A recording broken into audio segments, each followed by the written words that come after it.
Assalamualaikum warahmatullahi wabarakatuh.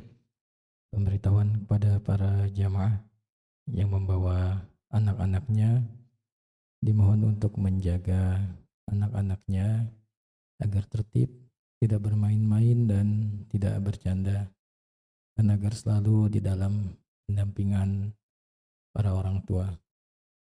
Sekali lagi pada para jamaah yang membawa anak-anaknya dimohon untuk menjaga anak-anaknya agar tertib, tidak bermain-main dan tidak bercanda, dan selalu dalam pendampingan orang tua. Dan kepada adik-adik dimohon untuk tertib, tidak bermain-main dan tidak bercanda. Terima kasih. Assalamualaikum warahmatullahi wabarakatuh.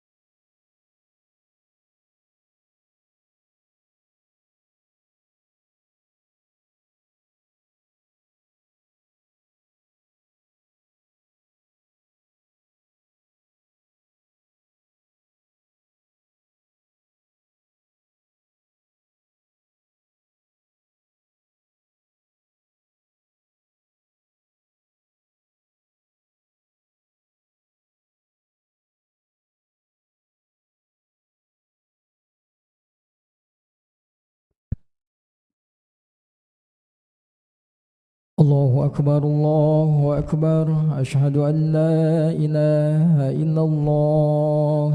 Asyhadu anna Muhammadar Rasulullah. Hayya 'alas salah.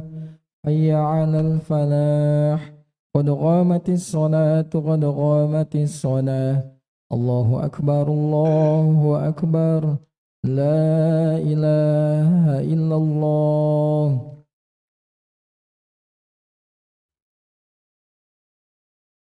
Stau, softnya luruskan dan dirapatkan. HP mohon dinonaktifkan. Allahu Akbar.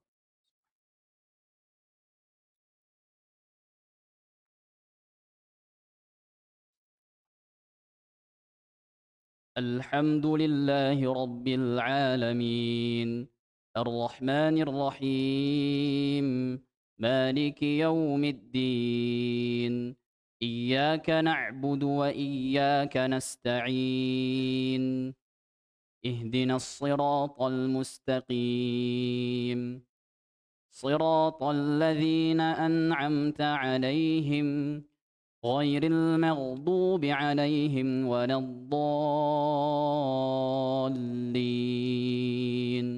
آمين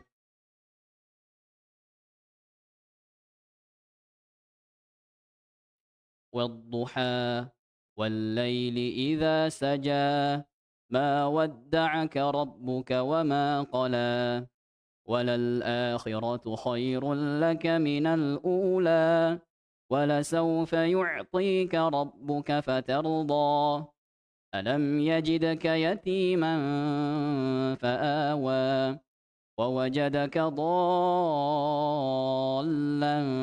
فهدى ووجدك عائلا فأغنى فأما اليتيم فلا تقهر وأما السائل فلا تنهر وأما بنعمة ربك فحدث الله أكبر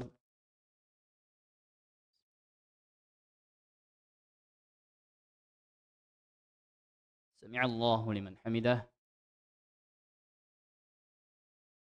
الله أكبر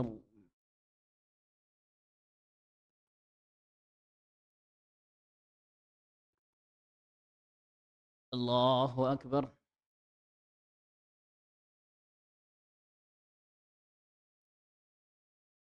الله أكبر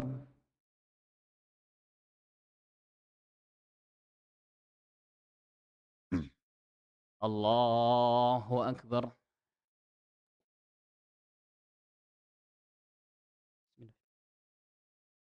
الحمد لله رب العالمين الرحمن الرحيم مالك يوم الدين إياك نعبد وإياك نستعين اهدنا الصراط المستقيم صراط الذين أنعمت عليهم غير المغضوب عليهم ولا الضالين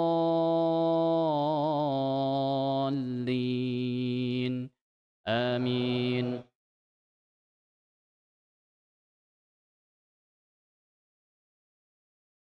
ألم نشرح لك صدرك ووضعنا عنك وزرك الذي أنقض ظهرك ورفعنا لك ذكرك فإن مع العسر يسرا إن مع العسر يسرا فإذا فرغت فانصب وإلى ربك فارغب.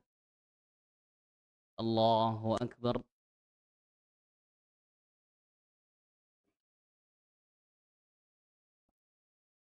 سمع الله لمن حمده. الله أكبر.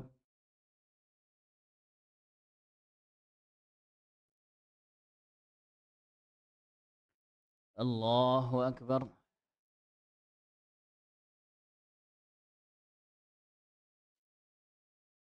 الله أكبر.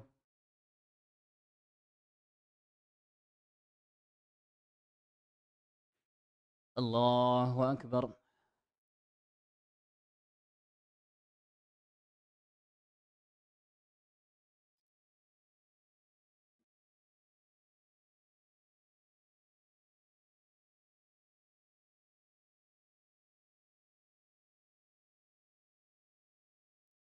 الله أكبر.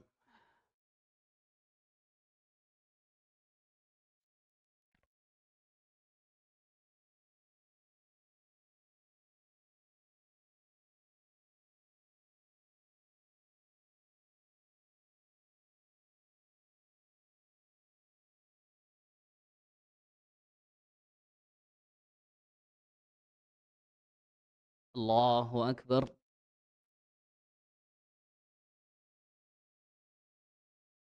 سمع الله لمن حمده. الله أكبر.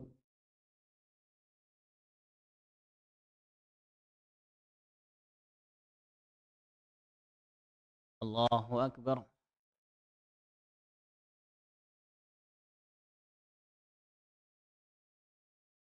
الله أكبر.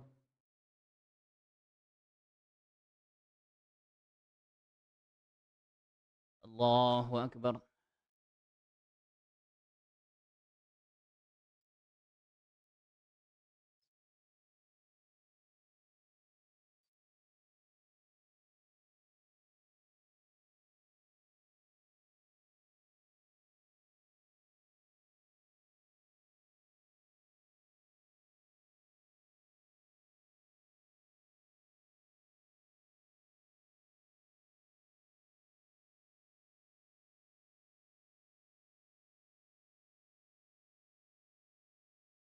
السلام عليكم ورحمة الله. السلام عليكم ورحمة الله.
Assalamualaikum warahmatullahi wabarakatuh.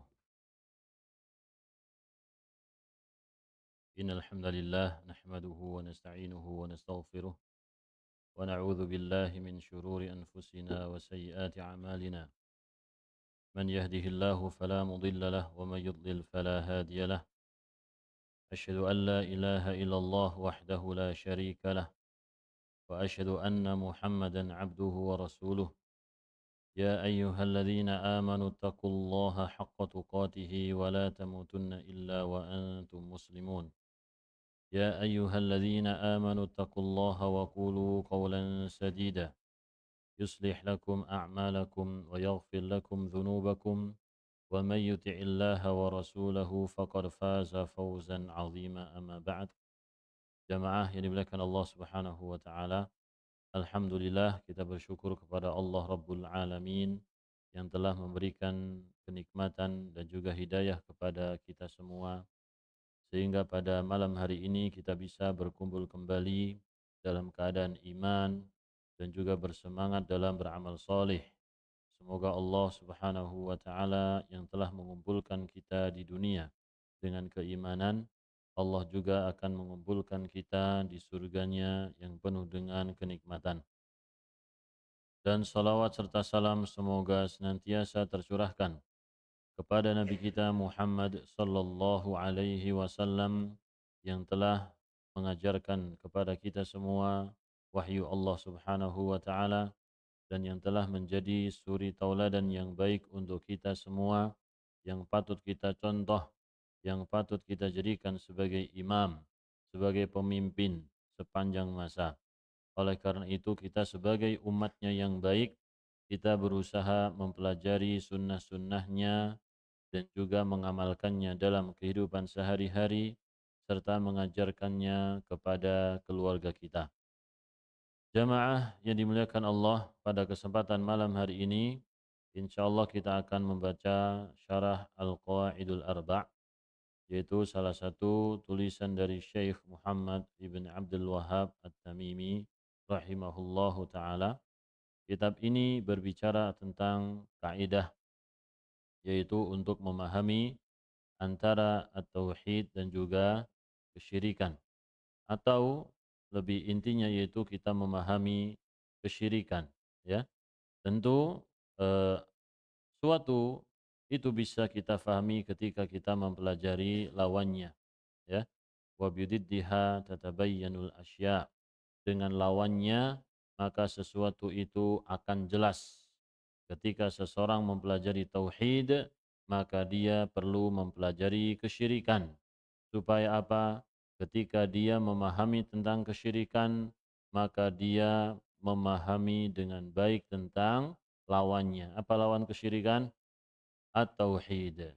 Dan juga kita ketika mempelajari kesyirikan ini bukanlah untuk mempraktekannya, akan tetapi kita memahami kesyirikan ini agar kita bisa berhati-hati. Karena kesyirikan ini adalah sesuatu yang dilarang oleh Allah dan juga Rasulullah sallallahu alaihi wasallam, dan diperingatkan dengan keras agar kita tidak terjatuh di dalamnya. Oleh karena itu, seseorang yang tidak mengetahui suatu kebatilan, tidak mengetahui kesyirikan, bisa saja atau bahkan sangat mungkin kalau dia akan terjerumus di dalamnya. Sebagaimana Ibnu Qayyim rahimahullah taala mengatakan, araftu syarra la lisyarri walakin litawaqih. Aku mengetahui suatu keburukan bukanlah untuk araftu syarra la lisyarri. Aku mengetahui suatu keburukan bukan untuk mengikuti keburukan tersebut, akan tetapi sebagai kehati-hatian, ya, litawaqih, yaitu supaya kita punya benteng, punya tameng berlindung diri dari keburukan tersebut. Wa man la ya'rifi syarra minal khairi waqa'u fih. Dan orang yang tidak mengetahui keburukan dari sebuah kebaikan, maka dia akan terjatuh di dalamnya. Karena agama ini jamaah, agama ini terdiri dari perintah dan juga larangan. Ya, ketika seseorang mempelajari perintah, maka dia harus mempelajari larangan. Ketika Allah Subhanahu wa taala memerintahkan sesuatu, maka Allah melarang lawannya. Ketika Allah Subhanahu wa taala melarang sesuatu, maka Allah memerintahkan apa? Sebaliknya, ya.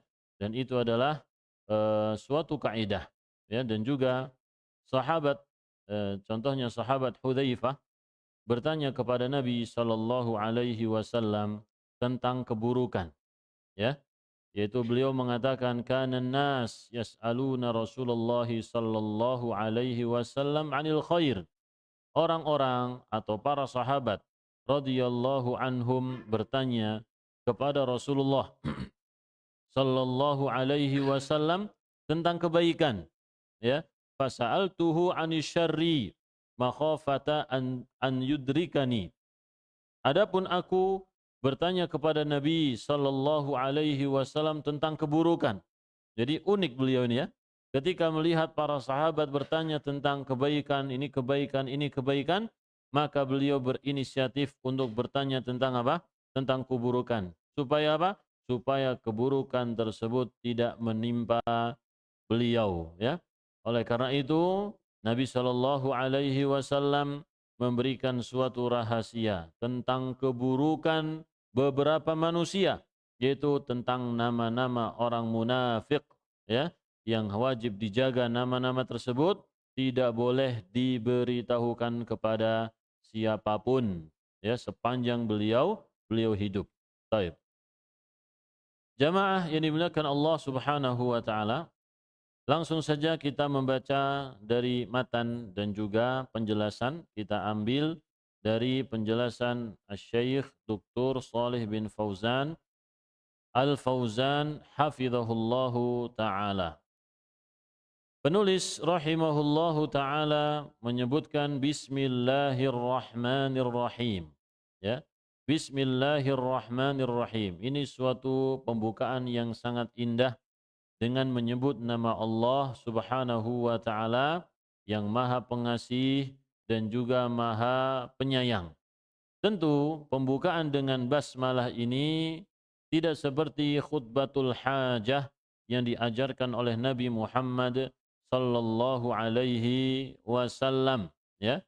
Tidak seperti khutbatul hajah yang diajarkan oleh Nabi sallallahu alaihi wasallam atau juga yang biasa beliau gunakan ketika berkhutbah, ketika berbicara dengan para sahabat radhiyallahu anhum. Taib.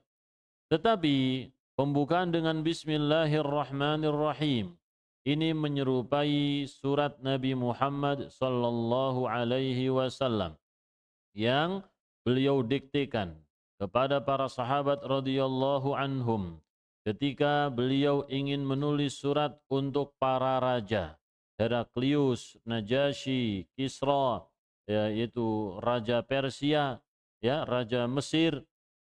Beliau menulis dimulai dengan bismillahirrahmanirrahim min Muhammad Rasulullah, dengan menyebut nama Allah yang Maha Pengasih, yang Maha Penyayang, dari Muhammad utusan Allah Abdullahi wa Rasuluhu ila Hiraqal azimir Rum, misalkan. Dari Muhammad utusan Allah Subhanahu wa taala kepada Heraklius pembesar Romawi, aslim taslam, masuklah kamu kepada Islam, niscaya kamu selamat, ya. Jadi ini risalah atau surat Nabi Muhammad sallallahu alaihi wasallam kepada para raja. Dan buku ini, ya, juga tergolong risalah karena beliau membahas tentang satu poin saja, yaitu tentang 4 kaidah. Sudah cuman itu saja, ya. Berbeda dengan kitab. Kitab itu biasanya lebih banyak pembahasannya. Tapi kalau Rasail, risalah cuman satu pembahasan saja, tidak banyak yang dibicarakan. Jadi lebih apa? Lebih spesifik, gitu ya. Lebih spesifik. Oleh karena itu beliau di sini memulai dengan bismillahirrahmanirrahim. Demikian juga kalau kita melihat Al-Qur'anul Karim. Al-Qur'anul Karim dimulai dengan bismillahirrahmanirrahim setiap suratnya. Dari surat Al-Fatihah, Al-Baqarah dan lain sebagainya, kecuali surat At-Taubah maka dimulai dengan Bismillahirrahmanirrahim. Demikian juga Nabi Sulaiman. Nabi Sulaiman ketika mengirim surat dalam surat An-Naml, kisah tentang Nabi Sulaiman bersama Ratu Balqis. Beliau mendapatkan ada di Yaman sebuah kerajaan yang menyembah matahari. Bukan menyembah Allah yang menciptakan matahari, tapi mereka semua ratu dan juga rakyatnya menyembah matahari. Maka Nabi Sulaiman tidak ridha dengan kesyirikan tersebut. Beliau pun mengutus burung hudhud untuk membawa surat. Ya, yang surat itu berisikan innahu min Sulaiman wa innahu bismillahirrahmanirrahim. Surat itu adalah dari Sulaiman dan isinya pertama kali adalah bismillahirrahmanirrahim. Alla ta'lu alayya wa'tuni muslimin. Janganlah engkau membangkang, meninggikan diri di atasku. Datanglah engkau kepadaku dalam keadaan berserah diri. Maka surat ini membuat Ratu Balqis gusar, khawatir. Karena memahami raja kalau datang untuk menyerang suatu perkampungan, mereka akan menjadikan perkampungan itu rusak, porak-poranda, dan juga penduduknya akan hina. Nah, ini efek atau dampak dari sebuah peperangan jemaah ya. Jadi beliau ini meskipun wanita tapi paham ya tentang akibat suatu apa? Peperangan. Jadi nyawa melayang, harta benda pun hilang, rasa aman di tempat tersebut juga apa? Juga hilang ya. Maka beliau berusaha, Ratu Balqis berusaha bagaimana caranya supaya raja ini jangan sampai datang ke tempat kita. Akhirnya apa jemaah? Akhirnya punya inisiatif untuk menyuap, ya, disogok gitu ya. Jadi datanglah utusan-utusan Ratu Balqis dengan membawa berbagai macam hadiah yang ada di kampung tersebut, dibawa dari Yaman menuju Palestina yang jaraknya itu 1000 kilo lebih, ya, 1000 kilo setengah lebih jemaah ya. Kendaraan ketika itu kita tahu sendiri, berjalan. Ternyata sampai di sana barang-barang tersebut tidak dinilai apapun oleh raja atau Nabi Sulaiman. Ya, tidak dihargai oleh Nabi Sulaiman. Apa kata Nabi Sulaiman? Falamma ja'ahu rasul qala irji' ila rabbik. Ketika datang utusan kepada Nabi Sulaiman, beliau pun mengatakan apa? Kembalilah kepada Tuhanmu. Ya, qala irji' apa? Falamma ja'ahu qala atumiddunani bimalin. Apakah kalian akan membantuku dengan harta benda ini? Apa yang Allah berikan kepadaku itu lebih baik lagi. Ya.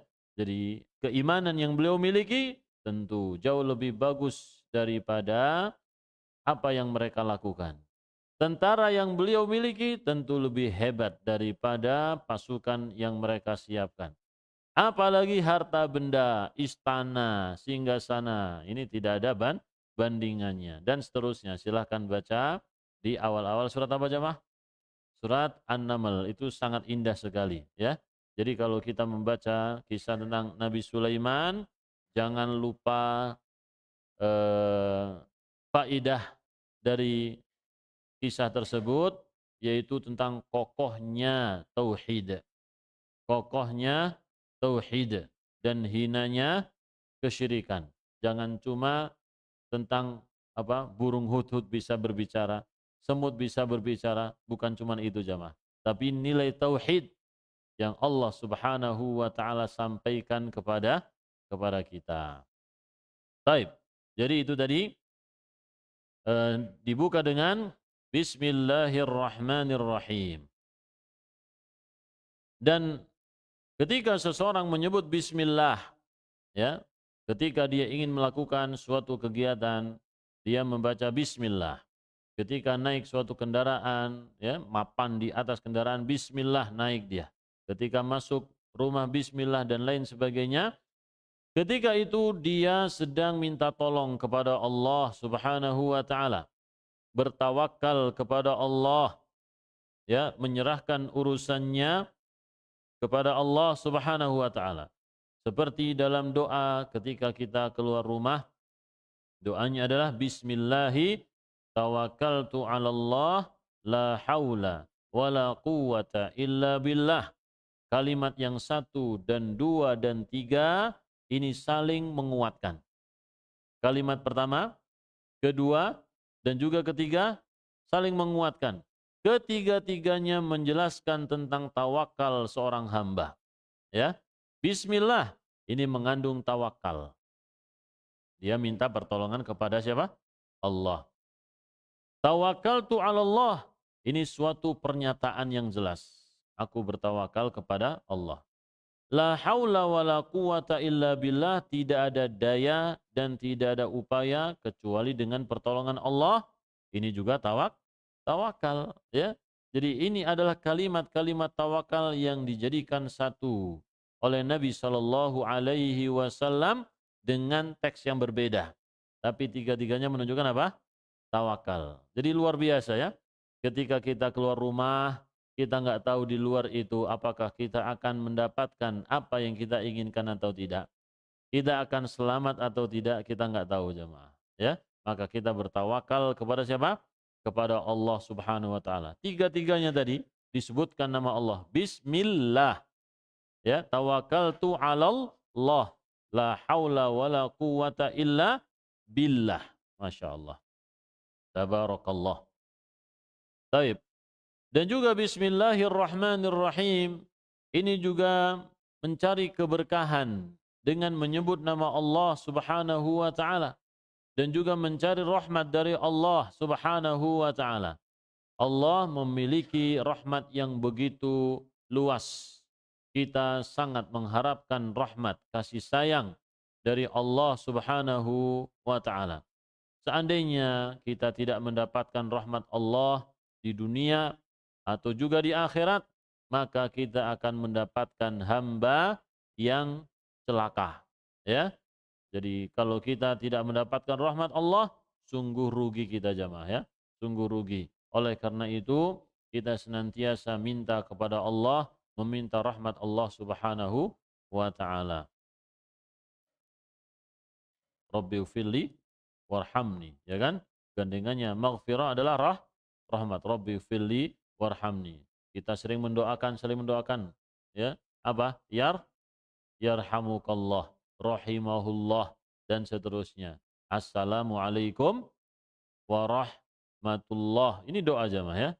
Jadi banyak sekali doa kita mendapatkan rahmat ya dari Allah Subhanahu wa taala. Oleh karena itu, penulis juga sering menyebutkan di dalam tulisannya i'lam rahimakallah gitu ya. Nah, pada buku yang telah kita baca yaitu Ats-Tsalatsatul Usul atau Usul Tsalatsah disebutkan i'lam rahimakallah. Ketahuilah semoga Allah merahmatimu. Maka ini adalah doa dari beliau. Baik. Beliau mengatakan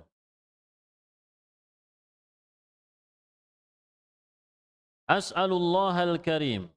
Atau kita baca di sini, ini pembukaannya dari Syekh cukup panjang, kita baca saja, enggak apa-apa.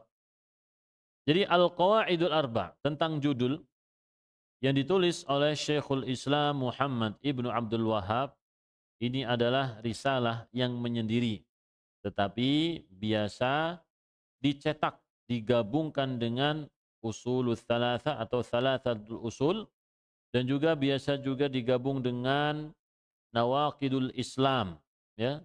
Jadi satu. Kenapa?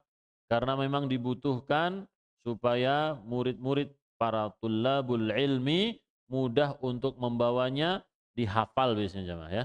Dihafal. Kadang-kadang kita memiliki lomba. Lomba menghafalkan matan tiga itu. Tsalatsul Usul, Al-Qawaidul Arba' dan juga Nawaqidul Islam dihafalkan, ya. Nah. Dan di sini judulnya adalah Al-Qawaidul Arba'. Qawaid jamak dari qaidah. Qaidah adalah al-aslul ladzi yatafarra'u anhu masailu katsirah, yaitu suatu dasar yang memiliki cabang-cabang yang banyak. Ya, suatu dasar atau pangkal memiliki cabang yang banyak. Kita melihat pohon, ya. Pohon, satu pohon, ini kaidahnya satu nih. Kemudian dia memiliki batang, 1, 2, 3, 4. Lalu batang itu ada ranting-rantingnya dan seterusnya. Baik, jadi kaidah ini yang paling bawah. Kandungan dari kaidah yang 4 ini sebagaimana yang disebutkan oleh Syekh atau penulis rahimahullah, yaitu ma'rifatut tauhid wa ma'rifatus syirki. Mengenal tauhid dan juga mengenal kesyirikan. Seperti yang sudah kita jelaskan. Apa itu kaidah tentang tauhid dan apa itu kaidah tentang kesyirikan? Kenapa beliau menjelaskan tentang hal ini? Lianna katsiran minan nas yatakhabbatuna fi hadzainil amrayn. Ya. Karena orang-orang itu banyak yang menyepelekan asal-asalan dan mereka kebingungan dalam dua perkara ini. Mereka juga asal-asalan kebingungan tentang makna tauhid. Apa itu tauhid? Dan juga apa itu syirik? Tidak tahu batas-batasnya. Padahal tauhid dan juga kesyirikan ini adalah perkara yang paling agung dalam agama Islam, paling besar. Inti dari seluruh ajaran Islam itu adalah tauhid. Inti dari seluruh kemungkaran yang diperangi oleh Rasulullah adalah apa? Adalah syirik, ya. Dan tujuan diutusnya para nabi adalah tauhid, memerangi kesyirikan. Dan tujuan diturunkannya Al-Quran dan juga kitab-kitab terdahulu adalah menjelaskan tentang tauhid dan juga memerangi kesyirikan. Maka sungguh sangat mengherankan kalau kita tidak mengetahui batas-batas tentang tauhid dan juga apa? Dan juga kesyirikan. Dan kalau Nabi Muhammad sallallahu alaihi wasallam tentang perkara adab-adab yang sepele, tentang buang hajat, itu diajarkan oleh Nabi sallallahu alaihi wasallam, ya. Bagaimana mungkin tentang tauhid Nabi sallallahu alaihi wasallam tidak mengajarinya, ya? Salman ditanya oleh orang musyrikin bahwasanya qad 'allamakum nabiyyukum kulla syai' hatta al-qira'ah. Nabi kalian katanya mengajari segala sesuatu sampai buang hajat pun kalian diajari, ya. Apakah kalian enggak bisa buang hajat? Ya, mungkin pertanyaannya itu adalah apa? Meremehkan. Ya, masa kalian buang hajat diajari gitu ya? Maka Salman dengan tegas mengatakan, "Na'am, ajal." Iya, ya. Beliau menjelaskan syariat kita itu sampai buang hajat dijelaskan.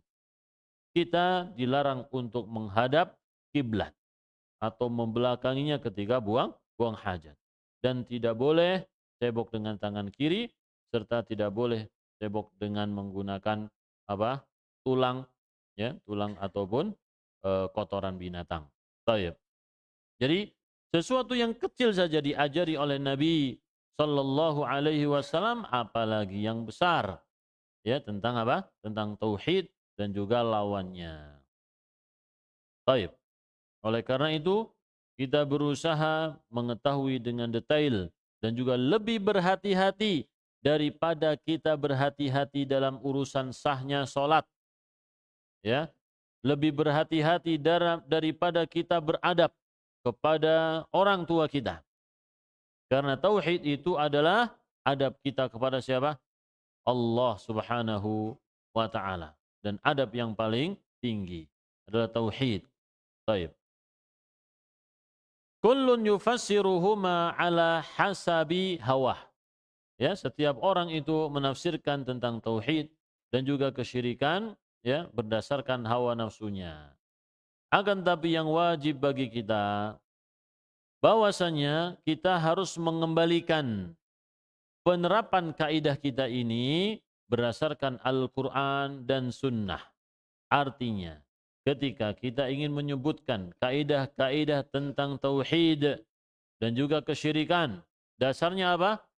Dasarnya adalah Al-Quran dan dasarnya adalah sunnah. Bukan hanya dengan otak kita saja mikir, apa ya, tulis lagi. Apa ya tulis, bukan. Tapi kita meliti Al-Quran. Kecuali kalau otak kita ini isinya Al-Quran dan sunnah. Kita pikirkan Al-Quran sunnah, muncullah itu ya. Nah itu nggak apa-apa jamaah. Kalau memang yang dipikirkan Al-Quran dan sunnah. Kalau dia sudah hafal, ya, baik. Jadi tidak sembarangan. Seseorang membuat kaidah itu tidak mudah jemaah. Karena kaidah itu adalah sebuah kesimpulan, ya, dari berbagai macam materi, penjelasan. Kesimpulan dari berbagai macam penjelasan dengan kalimat singkat yang bisa meringkas seluruh penjelasan tersebut. Gitu ya. Kadang-kadang kesimpulan ini, kaidah ini ada pengecualiannya. Ada pengecualiannya. Sampai-sampai di dalam hal ini tentang tauhid, tentang kesyirikan, itu pun ada pengecualiannya. Seperti misalkan, kecuali orang yang tidak tahu. Kan gitu ya? Kecuali orang yang tidak tahu. Misalkan dia tinggal di daerah yang dalam, tidak mengetahui kalau perdukunan itu haram. Ya, dia anggap bahwasanya main dukun itu boleh. Nah, yang seperti ini tuh tentu menjadi apa? Pengecualian. Orang baru masuk Islam tidak tahu apa-apa. Ya, baru masuk Islam, nggak tahu apa itu sholat. Dia tidak mengetahui tentang sholat, nggak pernah sholat. Karena memang tidak ada yang mengajari. Dia Islam di daerah yang misalkan di tempat orang-orang kafir, ya, yang juga internet susah misalkan, maka dia tidak pernah tahu. Tapi dia meyakini Tuhan yang Maha Esa, menciptakan segala sesuatu, tidak menyembah selain selain yang menciptakan ini. Maka dia muslim, ya. Hanya saja tidak mengetahui, tidak kenal sama sekali tentang Nabi Muhammad sallallahu alaihi wasallam itu bagaimana, ya. Nah, ini pengecualian jamaah. Baik. Kita lanjutkan terlebih dahulu. Jadi kita membuat kaidah berdasarkan Al-Qur'an dan sunnah. Kenapa? Supaya kaidah yang kita buat ini menjadi sahih dan juga selamat, ya, tidak ada cacatnya. Karena kita ambil dari kitab yang Allah Subhanahu wa taala berfirman, "Dzalikal kitabu la raiba fih." Ya, kitab ini itu adalah suatu kitab yang tidak ada keraguan di dalamnya. Ya, kitab Al-Qur'an tidak ada keraguan di dalamnya. Tapi kalau pemikiran kita, ya, kalau pemikiran kita isinya was-was, syubhat, keraguan, maka jangan dijadikan suatu kaidah, ya, tapi jadikanlah Al-Qur'an yang tadi difirmankan oleh Allah tidak ada keraguan dalamnya, sumber dari apa? Sumber dari akidah. Demikian juga sunnah Nabi sallallahu alaihi wasallam yang beliau mengatakan, "Fawalladzi nafsi biyadih ma kharaja min hadza illa haq." Tidak ada yang keluar dari sini kecuali kebenaran.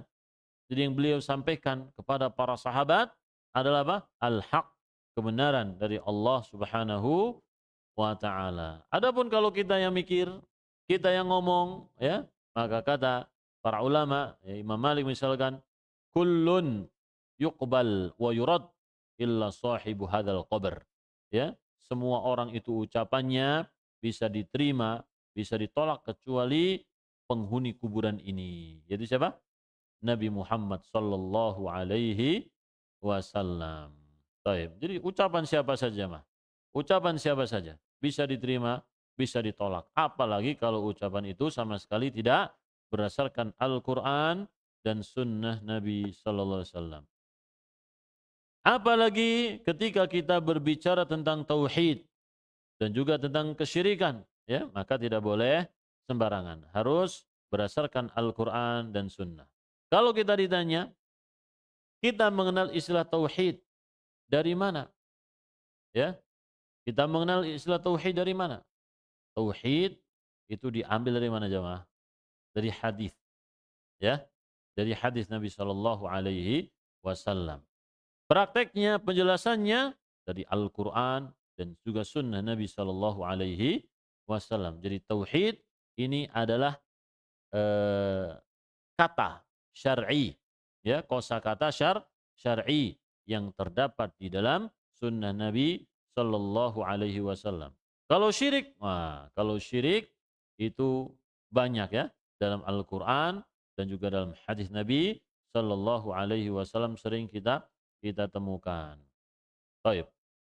Jadi kita mengetahui istilah tauhid dan istilah syirik dari Al-Quran dan Sunnah, mustahil kalau kita ingin menjelaskan tauhid dan syirik ini keluar dari Al-Quran dan Sunnah.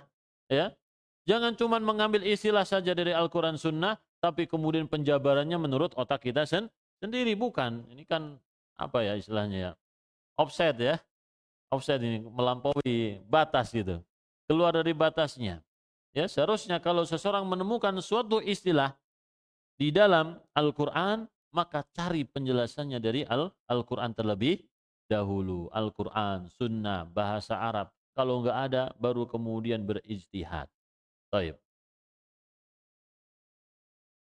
Dan Syekh di sini, di dalam beliau menyebutkan kaidah-kaidah tersebut yang akan kita sebutkan ini, dari apa ya, renungan beliau sendiri bukan. Pikiran beliau sendiri, otak beliau sendiri, pendapat beliau sendiri bukan. Ya. Tapi beliau istiqra. Apa itu istiqra? Istiqra adalah penelitian. Apa yang diteliti? Apa yang diteliti? Al-Quran dan Sunnah. Ya. Jadi beliau meneliti Al-Quran dan Sunnah. Apa buktinya kalau beliau itu meneliti Al-Quran dan Sunnah? Buktinya setiap kaidah yang beliau bawakan selalu ada dalilnya dari Al-Quran atau dari Sunnah Nabi Sallallahu Alaihi Wasallam. Berbeda dengan apa yang dilakukan oleh sebagian orang, menafsirkan sesuatu ini, tapi tidak ada sama sekali dalil dari Al-Quran ataupun Sunnah Nabi Sallallahu Alaihi Wasallam. Ya, misalkan orang yang menetapkan sifat 20 bagi Allah Subhanahu wa taala. Mungkin ada dalilnya dari Al-Qur'an dan Sunnah ada. Ya. Tapi tidak Tidak disertakan. Kenapa? Karena memang dasar dari menetapkan sifat itu otak, ya kan? Murni dengan apa? Dengan otak. Kalau pakai dalil, maka semua nanti pakai dalil banyak sifatnya, bukan cuma berapa? 20 saja, ya.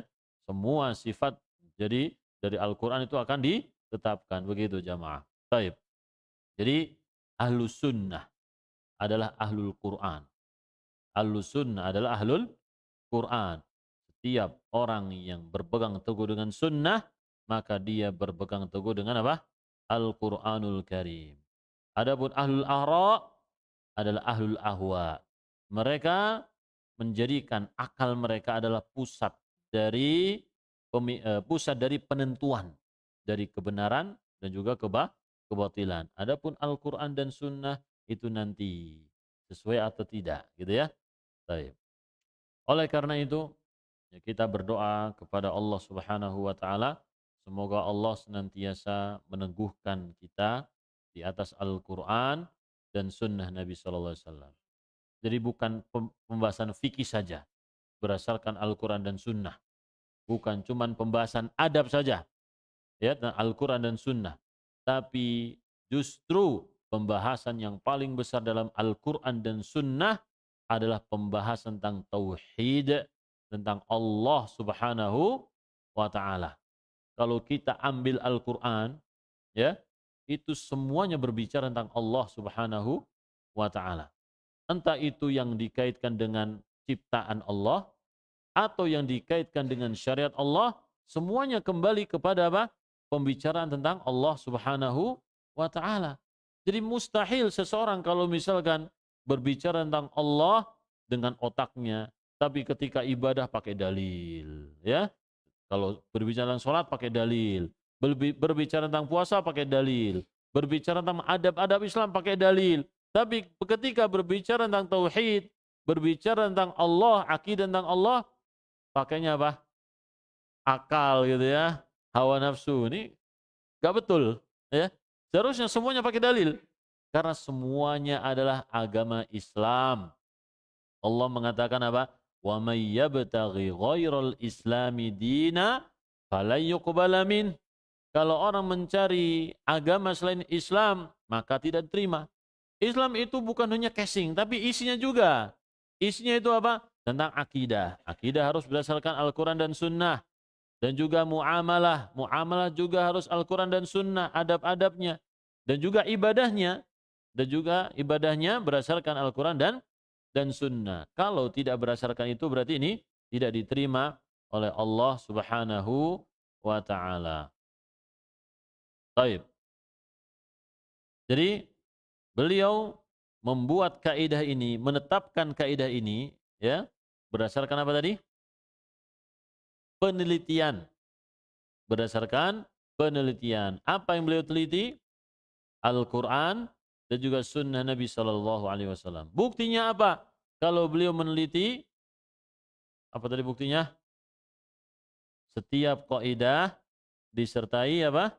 Dalil penguat dari Al-Quran dan Sunnah Nabi Sallallahu Alaihi Wasallam. Baik.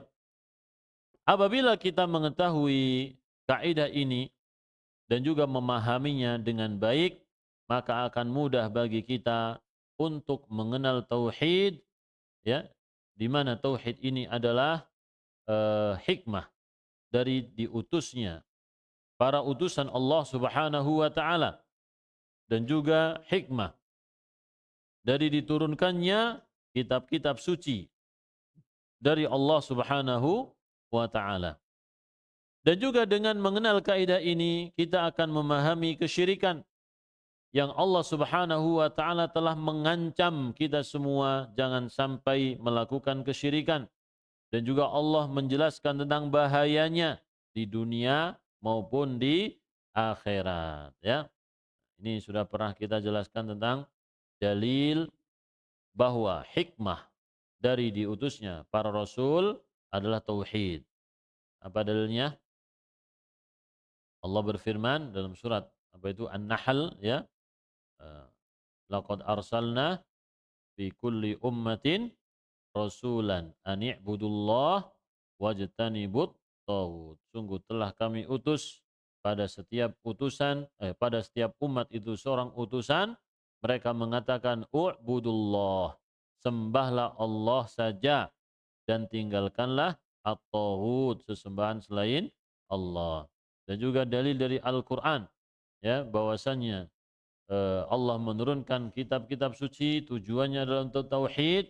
Dalam surat Az-Zumar, ya, Allah berfirman, "Inna anzalna ilaikal kitaba bil haqqi fa'budillaha mukhlishan lahuddin."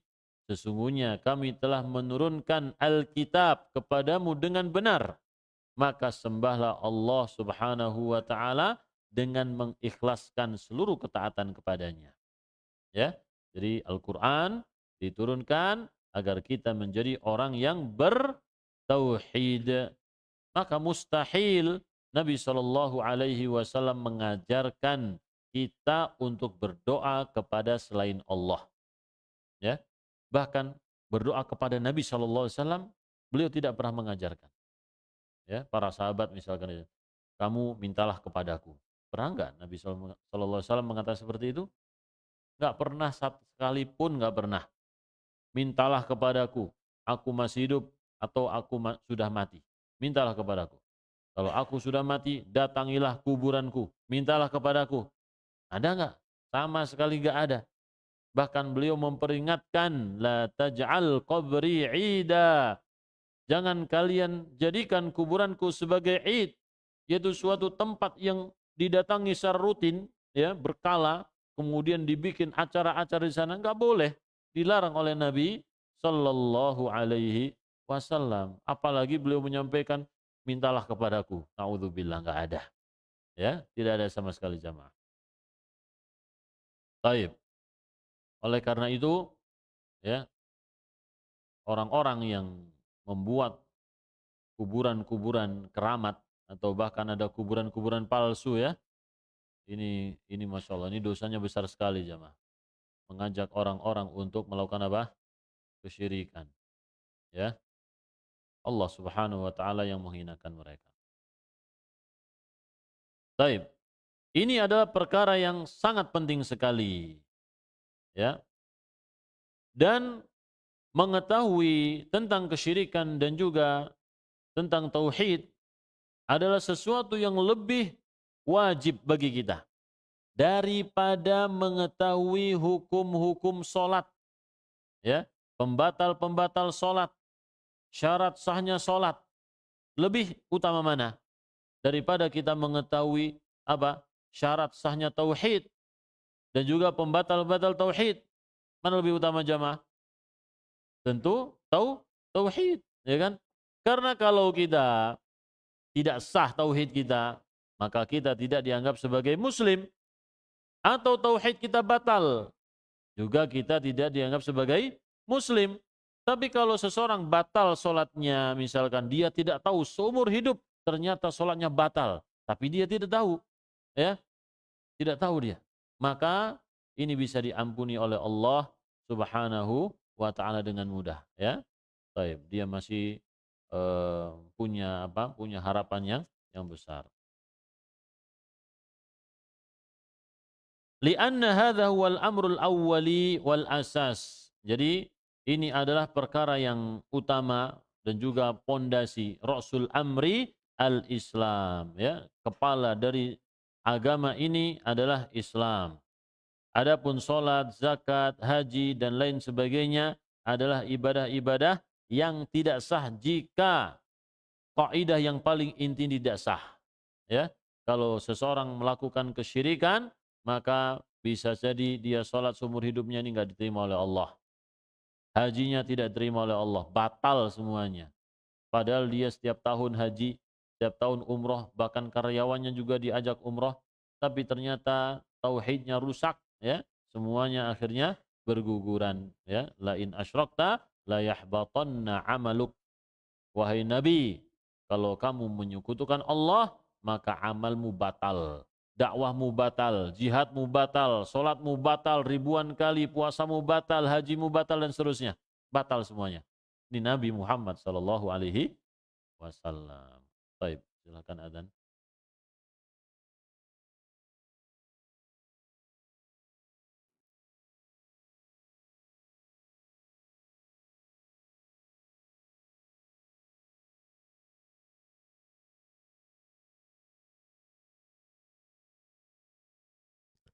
الله أكبر الله أكبر الله أكبر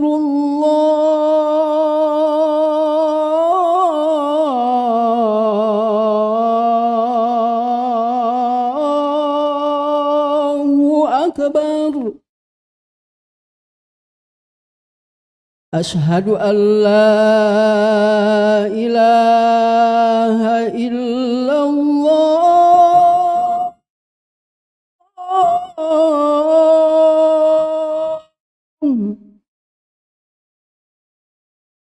أشهد أن لا إله إلا الله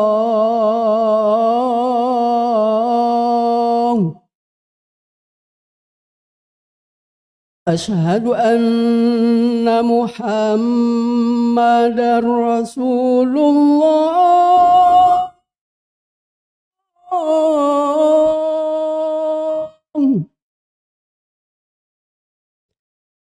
أشهد أن محمدا رسول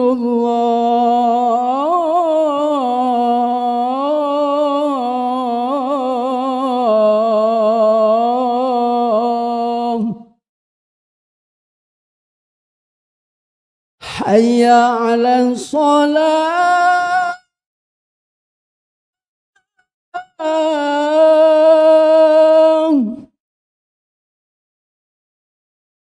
حي على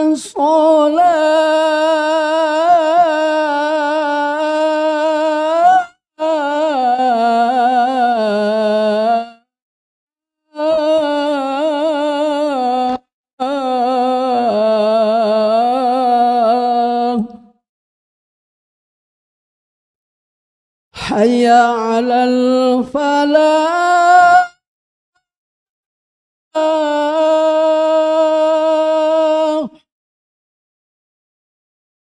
حي على الفلاح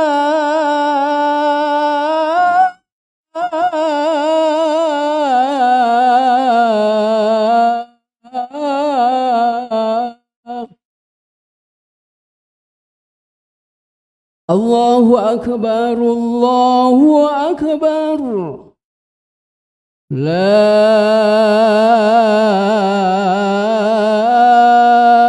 إله إلا الله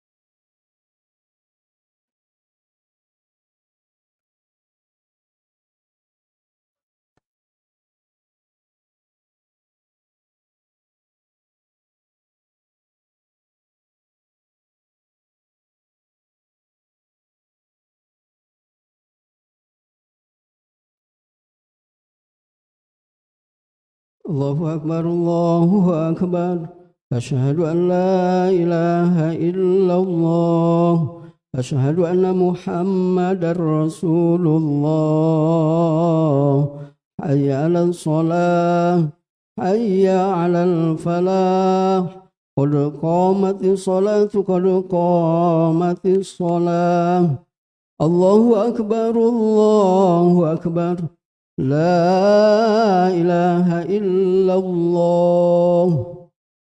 سووا صفوفكم وتراصوا صف lurus rapat. الله أكبر.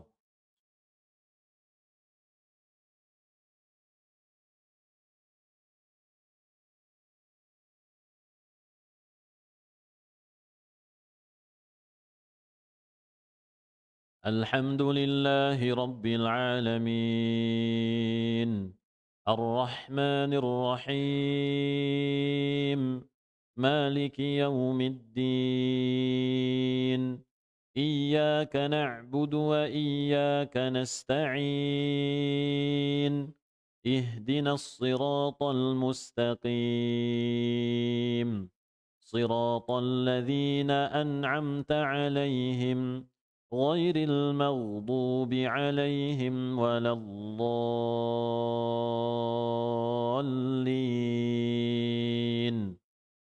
آمين.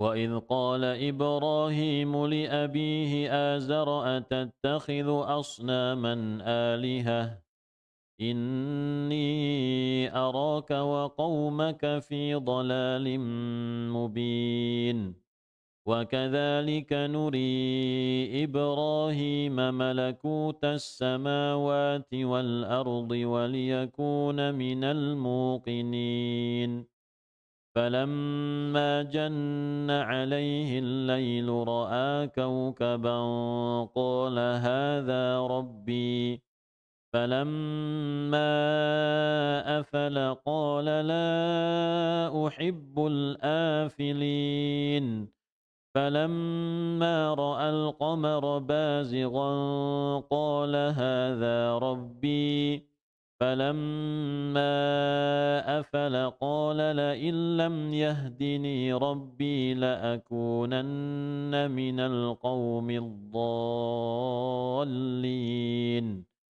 فلما رأى الشمس بازغة قال هذا ربي هذا أكبر فلما أفلت قال يا قوم إني بريء مما تشركون إني وجهت وجهي للذي فطر السماوات والأرض حنيفا وما أنا من المشركين وحاجه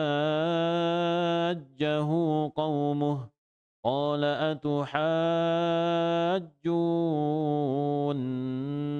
في الله وقد هدان ولا أخاف ما تشركون به إلا أن يشاء ربي شيئا وسع ربي كل شيء علما أفلا تتذكرون وكيف أخاف ما أشركتم ولا تخافون أنكم أشركتم بالله ما لم ينزل به عليكم سلطانا فأي الفريقين أحق بالأمن إن كنتم تعلمون الذين آمنوا ولم يلبسوا إيمانهم بظلم أولئك لهم الأمن وهم مهتدون الله أكبر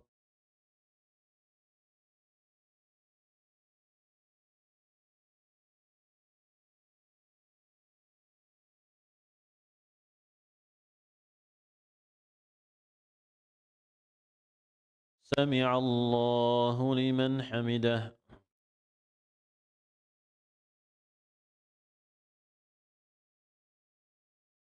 الله أكبر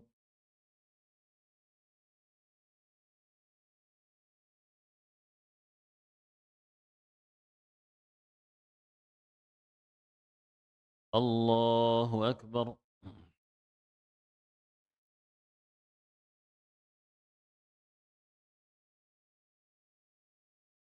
الله أكبر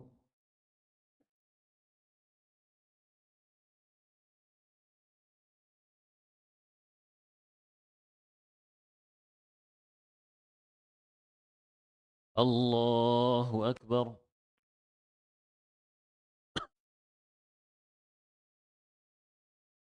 الحمد لله رب العالمين الرحمن الرحيم مالك يوم الدين إياك نعبد وإياك نستعين اهدنا الصراط المستقيم صراط الذين أنعمت عليهم غير المغضوب عليهم ولا الضالين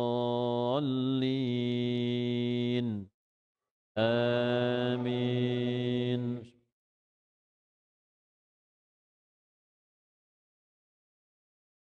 وتلك حجتنا آتيناها إبراهيم على قومه نرفع درجات من نشاء إن ربك حكيم عليم ووهبنا له إسحاق ويعقوب كلا هدينا ونوحا هدينا من قبل ومن ذريته داود وسليمان وأيوب ويوسف وموسى وهارون وكذلك نجزي المحسنين وزكريا ويحيى وعيسى وإلياس كل من الصالحين وإسماعيل واليسع ويونس ولوطا وكلا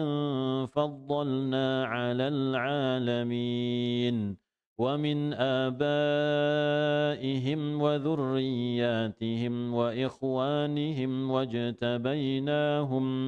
واجتبيناهم وهديناهم إلى صراط مستقيم ذلك هدى الله يهدي به من يشاء من عباده ولو أشركوا لحبط عنهم ما كانوا يعملون أولئك الذين آتيناهم الكتاب والحكم والنبوة فإن يكفر بها هؤلاء فقد وكلنا بها قوما ليسوا بها بكافرين أولئك الذين هدى الله فبهداه مقتده قل لا أسألكم عليه أجرا إن هو إلا ذكرى للعالمين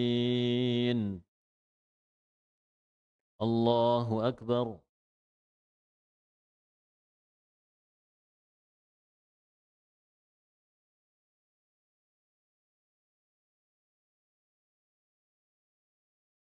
سمع الله لمن حمده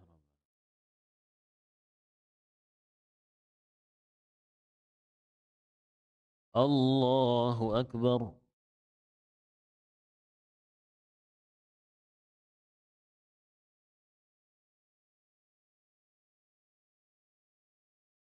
الله أكبر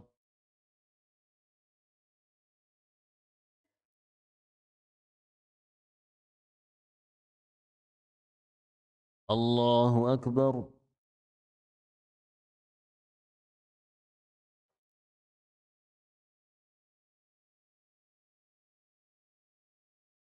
الله أكبر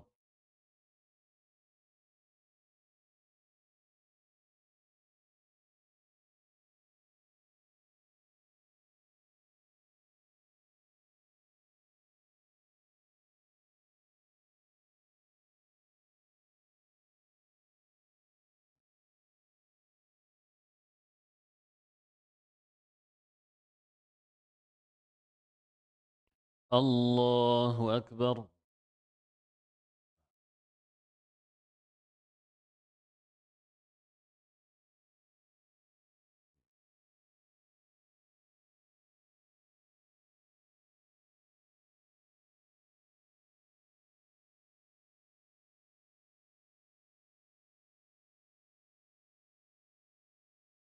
الله أكبر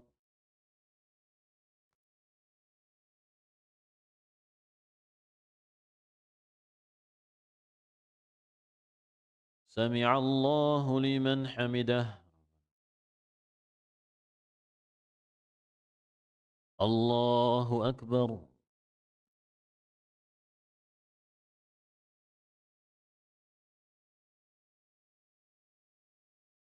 الله أكبر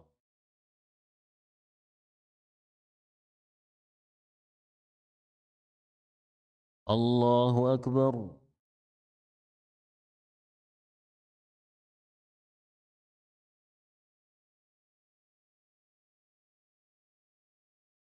الله أكبر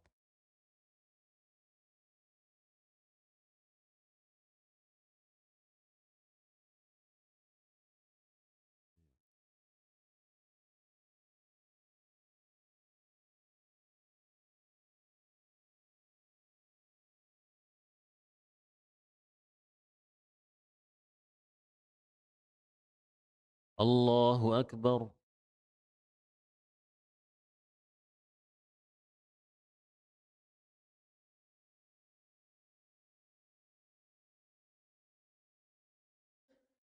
سمع الله لمن حمده الله أكبر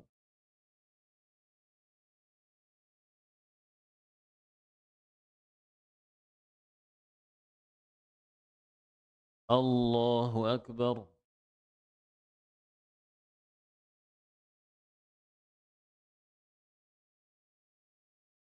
الله أكبر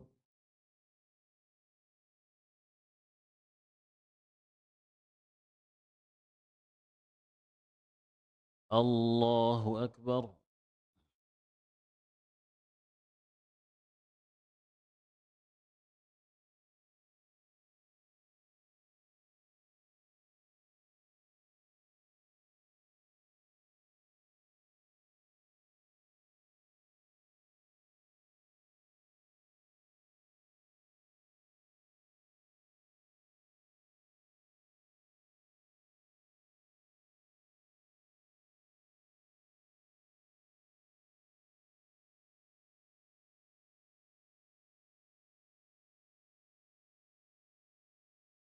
السلام عليكم ورحمة الله. السلام عليكم ورحمة الله.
Bismillah, alhamdulillah, wassalatu wassalamu ala rasulillah.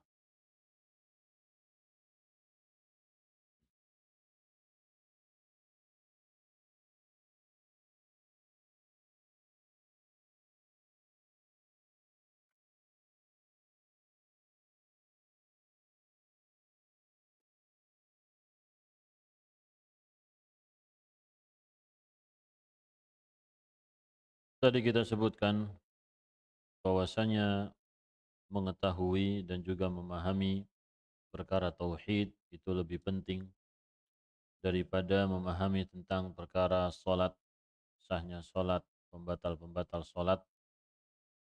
Salah satunya berdasarkan hadis Nabi Muhammad sallallahu alaihi wasallam, Rasul amri al-Islam wa amuduhu shalah. Rasul amri, perkara seluruh urusan adalah al-Islam, yaitu asyhadu an la ilaha illallah wa asyhadu anna Muhammadar Rasulullah. Wa amuduhu shalah, dan tiangnya adalah salat. Sesuatu kalau tidak memiliki kepala, maka dipastikan sesuatu itu akan mati. Adapun kalau tidak memiliki kaki, ya, tapi dia masih memiliki kepala, dia masih bisa hidup. Meskipun banyak sekali kekurangan dan rawan akan menjadi mati. Karena dia tidak bisa lari, tidak bisa mencari makan, dan juga tidak bisa pergi ketika menghadapi suatu ancaman, ya. Jadi tauhid lebih penting, ya, untuk difahami daripada perkara apa? Perkara salat. Ketika seseorang sangat giat dalam memahami tentang salat, maka dia harus giat dalam memahami tentang apa? Tentang tauhid. Dan insya Allah di sini disebutkan tentang apa? Muqaddimah. Kita baca muqaddimahnya. Beliau rahimahullahu taala menyebutkan tentang muqaddimah, yaitu as'alullahal azim rabbal arsyil karim an yatawallaka fid dunya wal akhirah wa an yaj'alaka mubarakan aynama kunta wa an yaj'alaka mimman idza u'tiya syakara wa idza butuliya sabara wa idza adhnaba astaghfara fa inna hadhihi thalatha hiya unwanus sa'adati. Aku meminta kepada Allah Subhanahu wa taala yang Maha Agung, yang memiliki arsy yang mulia, supaya melindungimu, menjadikan engkau sebagai walinya di dunia dan juga di akhirat. Wa an yaj'alaka mubarakan aynama kunta, dan agar Allah menjadikanmu sebagai orang yang diberkahi. Wa an yaj'alaka, dan juga menjadikanmu mimman idza u'tiya syakara, termasuk orang yang apabila dia diberi maka dia bersyukur. Wa idza butuliya sabara, dan jika dia diuji dia pun bersabar. Wa idza adznaba astaghfara, dan jika dia melakukan perbuatan dosa dia pun beristighfar, mohon ampun.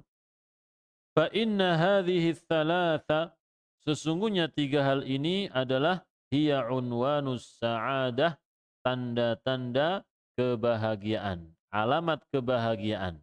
Jadi apabila kita ingin mendapatkan kebahagiaan yang sejati dunia dan juga akhirat, maka kita harus menjadi orang yang bersyukur, menjadi orang yang bersabar, dan juga orang yang selalu,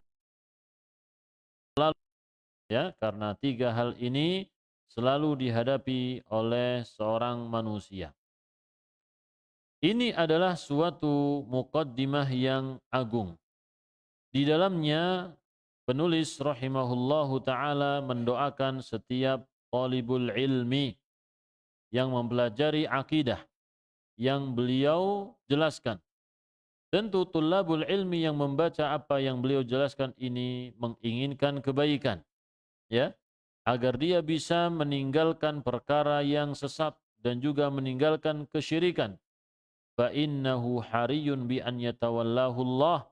Maka orang yang memiliki niat yang baik ini patut dijadikan oleh Allah Subhanahu wa taala sebagai wali yang ditolong oleh Allah dunia dan juga akhirat.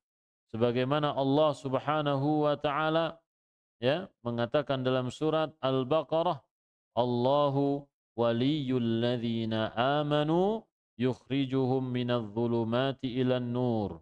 Allah adalah wali untuk orang-orang yang beriman. Allah mengeluarkan mereka dari kegelapan menuju cahaya. Kegelapan kesyirikan, kegelapan dosa menuju cahaya hidayah Allah Subhanahu wa taala, yaitu at-tauhid dan juga ketaatan kepada Allah Subhanahu wa taala. Walladzina kafaru awliya'uhumut taghut. Adapun orang-orang kafir mereka memiliki wali yaitu at-taghut, asy-syaitan, dan apa yang disembah selain Allah, yukhrijunahum minan nur ila dhulumat, yang mengeluarkan mereka dari cahaya menuju kesesatan. Jadi penting sekali jamaah, kita didoakan seperti ini oleh penulis rahimahullah agar kita menjadi waliullah di dunia dan juga di akhirat. Wa idza tawallahu Allahu fid dunya wal akhirah, apabila Allah menjadikannya sebagai wali dan Allah yang menjadi walinya di dunia dan juga di akhirat, fa innahu la sabila ilal makarihi an tasila ilaihi, maka tidak ada hal-hal yang dibenci yang bisa sampai kepadanya. Jadi sesuatu yang mungkin terkadang terlihat buruk, sesuatu yang terlihatan kita benci, tetapi di balik itu ada kebaikan yang besar. Jadi suatu keburukan yang Allah Subhanahu wa taala ciptakan disebut suatu keburukan dinisbatkan kepada penciptaan tersebut dan tidak dinisbatkan kepada perbuatan Allah Subhanahu wa taala. Jadi keburukan, ada enggak perbuatan Allah yang buruk? Itu pertanyaannya. Ada atau tidak? Tidak ada. Tidak ada perbuatan Allah yang buruk.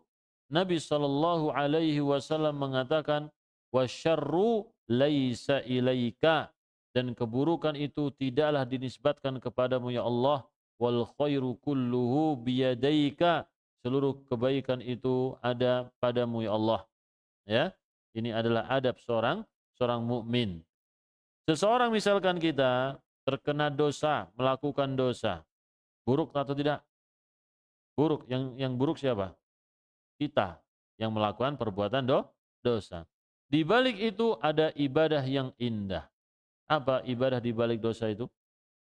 Taubat kepada Allah Subhanahu wa taala dan juga tawadhu', menyesal. Ini adalah ibadah yang indah, dicintai oleh Allah Subhanahu wa taala. Wa anibu ila rabbikum, atau tubu ilallahi taubatan nasuha. Kembalilah kepada Allah Subhanahu wa taala dengan taubat yang murni. Baik. La fi dinihi wa la fi dunyahu, keburukan di dunia ataupun di agamanya tidak akan sampai kepadanya karena dia senantiasa dijaga oleh Allah Subhanahu wa taala, seperti dalam ayat yang tadi kita bacakan. Fa idza tawallaka Allahu akhrajaka minadh dhulumati wal kufri wasyukuki wal ilhad. Kalau Allah menjadi walimu, maka Allah akan mengeluarkanmu dari kegelapan zulumati syirki, kegelapan kesyirikan, kekufuran, keraguan-raguan dan juga penyimpangan, ila nuril imani wal ilmi nafi'i wal amali salih, menuju cahaya keimanan, ilmu yang bermanfaat dan juga amal yang mulia. Dzalika bi anna Allaha maulal ladzina amanu wa annal kafirina la maula lahum. Yang demikian itu karena Allah Subhanahu wa taala adalah wali bagi orang-orang yang beriman. Adapun orang-orang kafir mereka tidak memiliki wali. Taib. Dan Allah Subhanahu wa taala ya menimpakan suatu keburukan kepada muslim itu di dunia saja jamaah. Adapun di akhirat maka tidak akan ditimpa keburukan. Dan suatu keburukan yang terlihat keburukan oleh seorang muslim itu tadi kita sebut sebagai suatu kebaikan. Karena Nabi Muhammad sallallahu alaihi wasallam menyebutkan innallaha idza ahabba qauman ibtalahum, sesungguhnya Allah apabila mencintai suatu kaum maka Allah akan uji mereka. Dan Allah tidak akan membiarkan orang yang mengatakan aku beriman, aku bertaubat, aku hijrah, kemudian dibiarkan, gak ada jamaah. Mereka akan diuji. Benar gak dia tobat kepada Allah? Ya, diuji dengan apa? Ya mungkin dengan ekonominya. Ekonominya gonjang-ganjing, yang asalnya mungkin pendapatannya banyak, kemudian apa? Diuji. Benar gak ini? Orang ini bertaubat kepada Allah Subhanahu wa taala. Ah, gak kuat dia ternyata. Ya, tobatnya cuman tobat tai ayam gitu ya. Jadi anget-anget, eh, tidak bertahan lama, ya. Ini ujian dari Allah Subhanahu wa taala yang harus disadari. Jadi seseorang ketika betul-betul bertaubat kepada Allah, jangan berdiam diri dalam kondisi dia ketika itu. Masih bersama teman-temannya, masih bersama lingkungannya, jangan. Dia harus pergi dari lingkungan yang lama, ya. Dia harus pergi dari lingkungan yang lama. Sebagaimana seorang alim yang memberitahukan kepada orang yang membunuh 100 orang, dia ingin bertaubat, ya. Seorang alim ini mengatakan, "Idhhab ila ardi fulan fa inna biha unasun ya'budunallah." Hijrahlah kamu menuju tanah fulan sana. Di sana ada orang-orang yang beribadah kepada Allah. Suruh pindah dia. Wala tarji' ila ardik. Kamu jangan menetap di tanahmu. Jangan menetap di kampungmu. Fa inna ardaka ardusu. Karena kampungmu itu kampung yang buruk. Kalau seseorang bertobat dan melihat lingkungannya ini enggak baik, ya, mempengaruhi dia, buru-buru pergi dia. Buru-buru pergi. Jangan menempati tempat itu sebelum dia akan terseret kembali kepada kebiasaan sebelum dia bertobat kepada Allah Subhanahu wa taala, ya. Jadi seseorang ketika bertobat bukan cuma dikasih tahu ini haram, taubat. Tidak, tapi juga dikasih solusi supaya dia jangan terus-menerus di lingkaran hitam, ya, dari lingkungan yang buruk tersebut.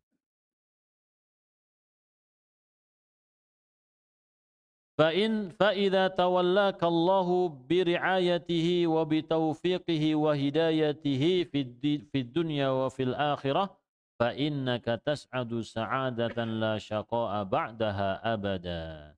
Apabila Allah Subhanahu wa taala senantiasa menjadi walimu, yaitu dengan perlindungannya, dengan taufiknya, dengan hidayahnya, perhatiannya di dunia dan juga di akhirat, maka engkau akan mendapatkan kebahagiaan yang tidak ada celakanya sama sekali selama-lamanya.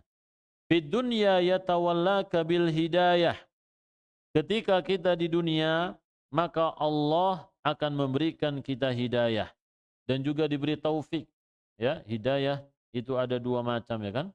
Hidayah ilmu dan hidayah apa? Amal. Kita sekarang sedang menjemput hidayah, yaitu hidayah ilmu. Dengan harapan hidayah amal itu mudah untuk kita dapatkan juga. Karena hidayah amal tidak akan bisa terwujud kalau kita tidak punya ilmu. Gak bisa kita amalkan jamaah. Kita mengamalkan suatu kebaikan, ya, karena kita tidak punya ilmu, kita menganggap ini biasa saja. Ini suatu adat. Padahal ini bisa bernilai apa? Ibadah. Bagaimana caranya? Belajar. Seperti tidur, semua orang tidur jamaah. Semua orang tidur, ya. Kalau seorang tidak belajar, menganggap tidur itu ya rutinitas biasa. Tapi kalau orang belajar, tidurnya bisa bernilai apa? Ibadah. Dia niatkan tidurnya karena Allah supaya besok bisa ibadah kepada Allah, tidak kesiangan salat subuh, dan juga apalagi bisa mengerjakan sholat malam beberapa rakaat, bisa mohon ampun kepada Allah, bisa berdoa kepada Allah di waktu sahur, ya. Itu contoh ya, contoh. Maka dengan niat tersebut, maka dia dapat pahala. Seperti ucapan Mu'adz bin Jabal, ahtasibu binaumati kama ahtasibu biqaumati. Ya, aku berharap kepada Allah dengan tidurku ini seperti aku berharap kepada Allah ketika aku bangun. Ya, jadi beliau bertanya kepada Abu Musa, bagaimana kamu baca Al-Quran?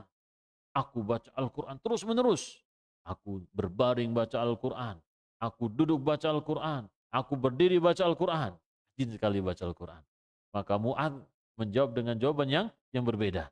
Ya, ketika aku tidur, aku pun berharap kepada Allah Subhanahu wa taala seperti aku dalam kondisi bangun, ya. Jadi bisa menghasilkan pahala. Orang makan juga sama, jamaah. Makan itu kebiasaan, semua orang makan. Orang kafir pun makan. Ya. Ketika orang tidak berilmu tentang sunnah-sunnah Nabi, ya udah makan aja, biasa. Tapi ketika dia mengetahui sunnah-sunnah Nabi Shallallahu Alaihi Wasallam, ya, dari Al-Quran ataupun dari sunnah beliau, maka dia bisa apa? Beribadah kepada Allah, makan pakai tangan kanan, baca bismillah terlebih dahulu, ya. Niat memakan ini supaya dia kuat tubuhnya, beribadah kepada Allah, pilih makanan yang halal, jangan sampai tercampur dengan sesuatu yang haram. Kalau bisa ajak orang lain suruh makan bareng, ya kan? Kemudian kalau selesai baca alhamdulillah dibersihkan, ya, tidak mau mubadir kan gitu ya. Ini semua sunnah Nabi. Apa itu jadinya apa? Ibadah. Pahala melimpah untuk orang tersebut. Ini fungsi dari apa? Belajar, jemaah. Makanya kita sebutkan orang yang belajar tidak sama dengan yang tidak belajar, ya. Ketika antum belajar, ketika antum datang ke majelis ilmu, ya, ketika Anda menyampaikan seperti ini, yang mendapatkan faedah itu bukan antum saja, tetapi yang ngomong juga mendapatkan apa faedah. Karena mungkin banyak materi-materi yang lupa, tapi kemudian ketika membaca ingat lagi. Oh ya, ingat sini, ingat sana, akhirnya apa? Terulang kembali, ya. Jadi belajar itu sesuatu yang dibutuhkan oleh siapa saja, ya, oleh orang yang baru belajar atau orang yang sudah lama belajar atau yang ngomong juga butuh apa? Butuh belajar. Makanya belajar itu dalam Islam wajib. Tidak ada batas usia, ya. Tidak ada batasan usia. Faridatun ala kulli muslimin, wajib bagi setiap muslim selama orang tersebut statusnya muslim, maka wajib belajar, tua ataupun muda, bapak-bapak ataupun adik-adik. Baik.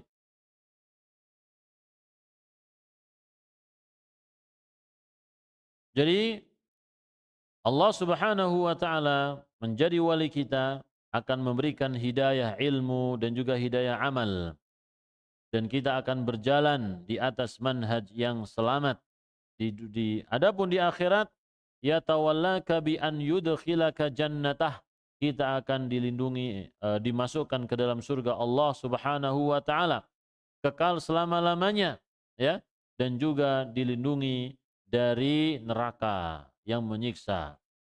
Di surga la khauf wala marad wala syaqa wala kabur wala kibar wala makarih. Kita tidak ada rasa takut, enggak ada kesedihan, tidak ada sakit, celaka atau menjadi tua, hal-hal yang tidak kita sukai enggak ada. Sakit sedikit aja goresan itu enggak ada, jamaah. Pegel-pegel enggak ada, pusing enggak ada, pilek enggak ada, jamaah, ya. Nah, kalau kita kan kedinginan, enggak ada di surga kedinginan kita. Atau kepanasan, capek kena macet berdiri, enggak ada itu, jamaah. Semuanya enak pokoknya, ya. Kuat tubuh kita. Baik. Apa antum mengeluhkan apa di dunia ini? Ya? Mengeluhkan apa? Ada yang pakai kacamata, Pak, ya? Mengeluhnya apa? Kalau dicopot kacamatanya susah ngelihatnya. Enggak ada itu di surga seperti itu. Ya? Semuanya sehat. Baik. Jadi rugi kita. Kalau enggak dapat surga rugi, jamaah. Kita sudah capek di dunia ini. Capek, antum kerja tuh capek enggak? Berangkat, ada yang berangkat datang dari rumahnya pakai motor menuju stasiun. Habis itu naik kereta, umpel-umpelan, ya. Transit umpel-umpelan lagi. Pindah kereta lagi sampai stasiun berikutnya naik motor lagi, naik ojek. ya, kepanasan, dan juga kadang kehujanan. Nanti seperti itu, pulang maghrib, capek nggak jamaah? Capek. Ketemu anak, istri pun cuma sebentar udah capek. Weekend, ya, weekend untuk istirahat, untuk jalan-jalan, capek. Jadi menikmati dunia itu dari satu pekan, ya mungkin cuma sehari dua hari, ya. Jadi rugi kalau kita nggak dapat surga, itu rugi.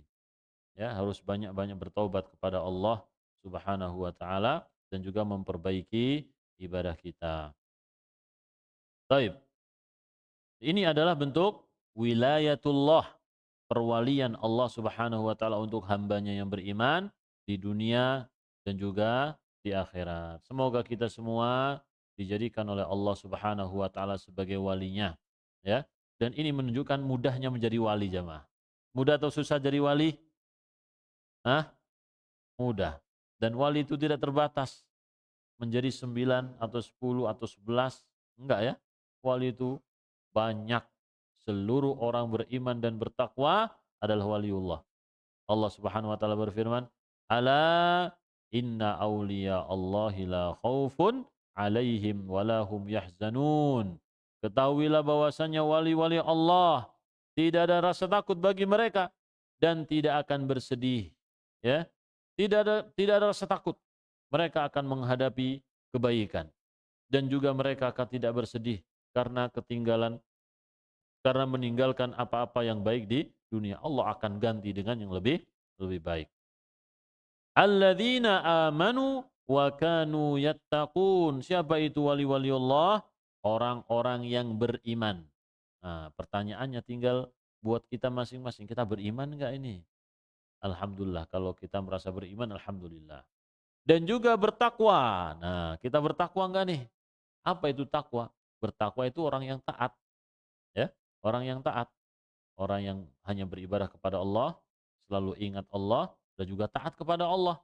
Kalau dia bermaksiat, dia mohon ampun, bertaubat kepada Allah Subhanahu wa taala. Itu orang bertakwa. Betul nggak kita bertakwa? Ya. Maka perlu kita teliti satu-satu nih. Ya, dosa-dosa, kan ada tuh dosa-dosa 76 dosa-dosa besar, itu bahan bagi kita semua untuk mengoreksi diri. Kalau kita sudah meninggalkan itu semua, insya Allah kita termasuk orang yang bertakwa. Ya, insya Allah ta'ala. Baik, mungkin ini yang bisa kita baca pada kesempatan malam hari ini. Insya Allah kita akan melanjutkan pada syarah berikutnya, yaitu tentang wa an yaj'alaka mubarakan aynama kunta. Semoga Allah menjadikanmu sebagai orang yang diberkahi dimanapun kamu berada. Apa itu keberkahan dan bagaimana orang yang diberkahi itu menjadi. Baik, kalau ada pertanyaan silahkan.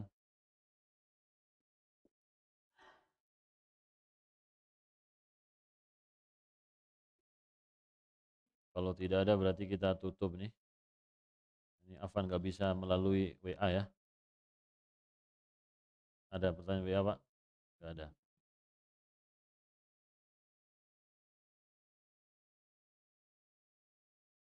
Wassallallahu ala nabiyyina Muhammad. Rabbana atina fid dunya hasanah wa fil akhirati hasanah wa qina adzabannar. Assalamualaikum warahmatullahi wabarakatuh.